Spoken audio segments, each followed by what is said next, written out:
आज आपण 18th lesson बघणार आहोत, ज्याचं नाव आहे लुक बिफोर यू लीप.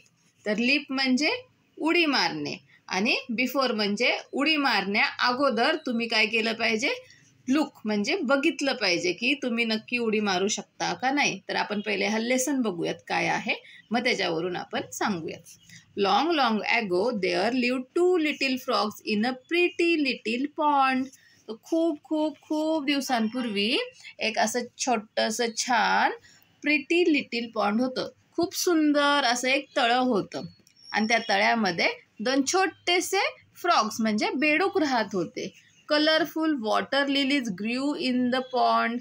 आणि त्या पॉन्डमध्ये अशा कलरफुल वॉटर लिली, ठीक आहे, तर त्या उगवलेल्या होत्या. Fishes darted about and tiny insects buzzed around.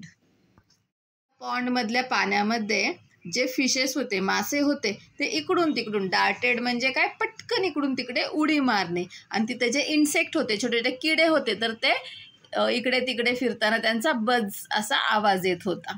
The 2 frogs were very close friends. आणि हे जे 2 फ्रॉग होते ते एकमेकांचे खूप क्लोज, खूप जवळचे मित्र होते, एकदम बेस्ट फ्रेंड होते.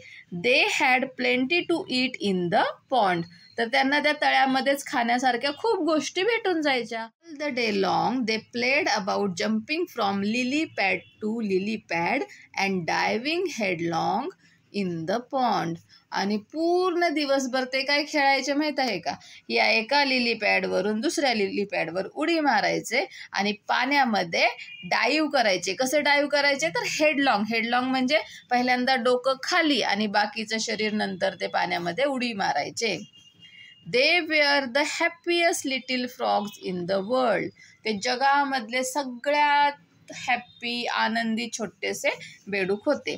The frogs loved the rainy season. आणि ह्या फ्रॉग्सना, ह्या बेडकांना पावसाळा, रेनी सीझन खूप आवडायचा. But the rainy season does not last for ever. पण आता पावसाळा सांगा बरं, वर्षभर पाऊस असतो का? नाही, थोडेच दिवस पाऊस पडतो, मग हिवाळा येतो, हो ना, मग उन्हाळा येतो. त्याचप्रमाणे रेनी सीझन म्हणजे पावसाळा काय जास्त वेळ जास्त दिवस नसायचा. The rain stopped and the weather became hot. आणि पाऊस थांबायचा आणि मग जे वेदर म्हणजे जे हवामान आहे ते कसं व्हायचं, गरम व्हायचं. हॉट म्हणजे गरम. Still there was a lot of water and life in the pond.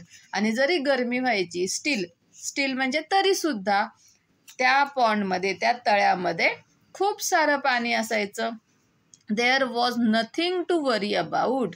तर काळजी करण्यासारखं काहीच नव्हतं. का? कारण जर उन्हामुळे ते पाणीची वाफ होऊन गेली, ते पाणी कमी झालं, तर मग हे बेडूक कुठे जाणार ना, त्यांना पाणीच नसणार. पण त्या पॉन्डमध्ये उन्हाळा असला, ऊन असलं तरी सुद्धा खूप पाणी असायचं, त्याच्यामुळे त्यांना वरी म्हणजे काळजी करण्याची काहीच गरज नव्हती.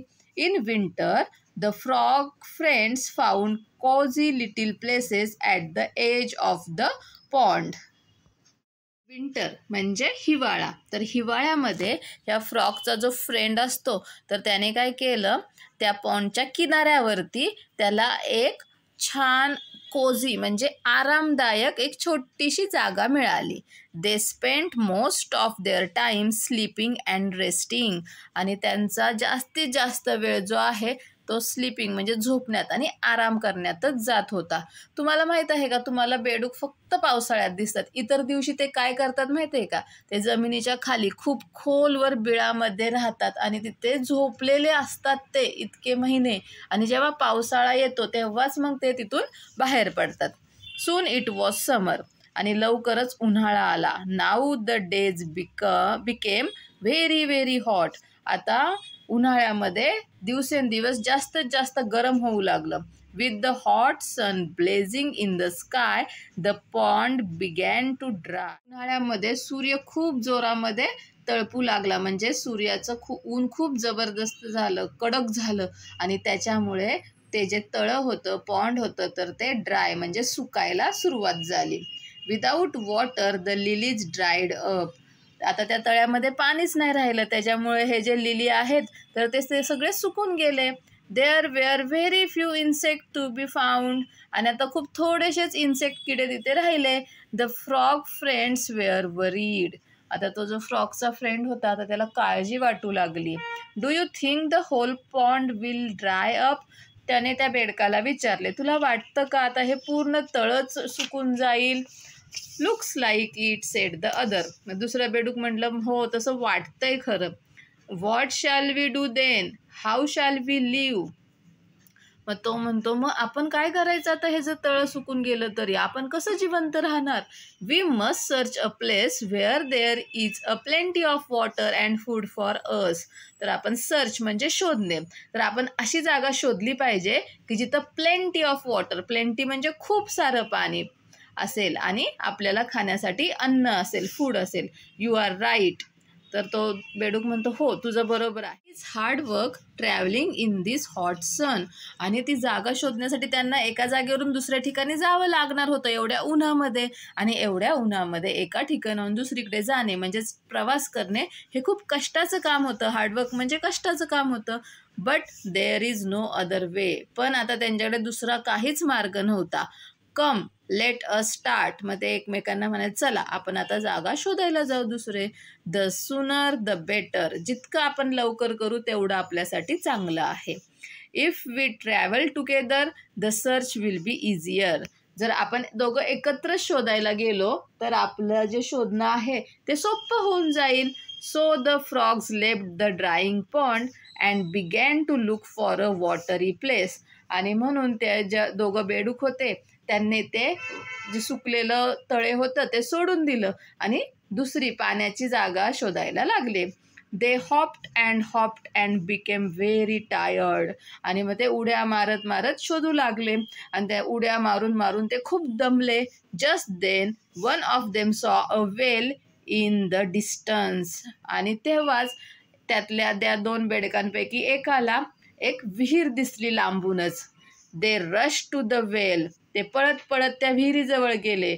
The well was built in stone and had a high circular wall. तर ती जी भिंत होती, त्या विहिरीची जी भिंत होती ती दगडांनी बांधलेली होती आणि ती खूप उंच अशी गोल होती. The frogs hopped on to the wall and peeped inside. ते बेडूक दोघं सुद्धा त्यांनी त्या भिंतीवरती उडी मारली आणि पिप्ड म्हणजे डोकावून बघणे. त्यांनी आतमध्ये त्या विहिरीमध्ये डोकावून बघितले. The well was quite deep but there was a lot of water still left at the bottom of the well. तर ती जी विहीर होती, ती जी वेल म्हणजे विहीर होती, ती खूप काय होती, क्वाईट डीप. डीप म्हणजे खोल होती, पण त्याच्या तळाशी आहे. बॉटम ऑफ द वेल म्हणजे काय, त्या विहिरीच्या तळाशी तरीसुद्धा अजून काही पाणी शिल्लक होतं. The friends began to jump for joy. आता त्या दोघं बेडूक होते त्यांना खूप आनंद झाला कारण त्यांना पाणी दिसलं.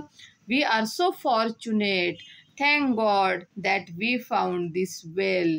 मग ते म्हणू लागले की आम्ही खूप नशीबवान आहोत. फॉर्च्युनेट म्हणजे काय, नशीबवान आहोत कारण आम्हाला ही विहीर सापडली. आणि ते देवाचे आभार मानू लागले, देवाला थँक्यू म्हणू लागले.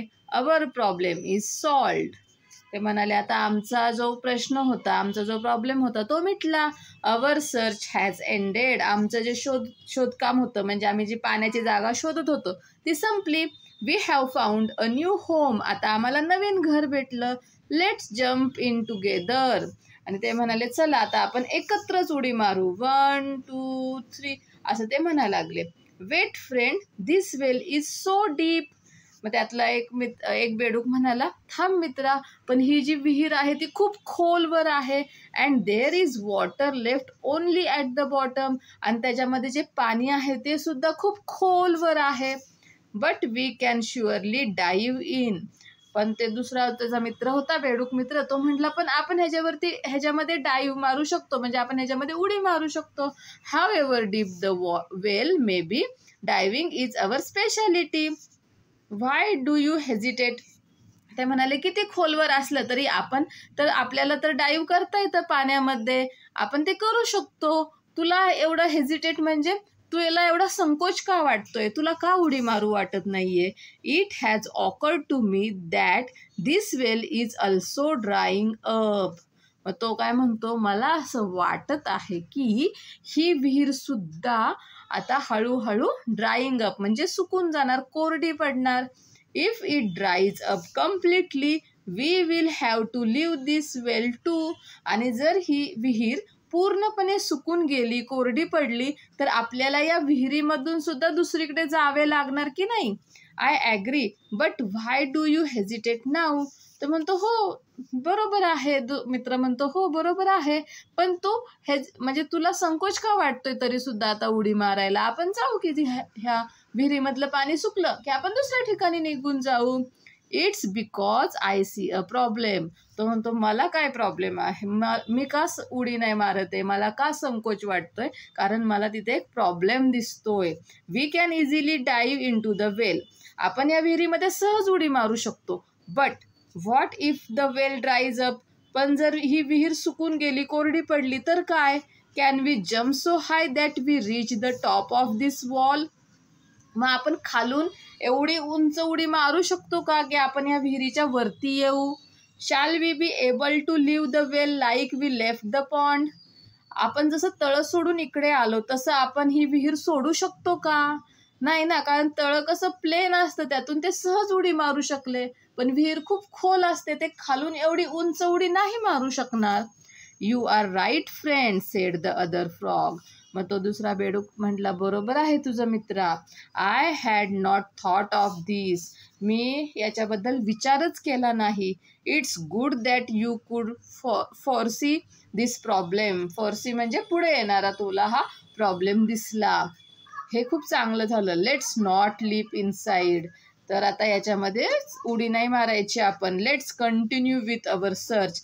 तर चला आपण आता दुसरी पाणी असलेली जागा शोधू. And so the two little frogs hopped on to look for a safe shelter. आणि मग ते दोन छोटेसे बेडूक होते, ते परत उडी मारत मारत दुसरा एक सुरक्षित जागा शोधण्यासाठी, सुरक्षित निवारा शोधण्यासाठी निघून गेले.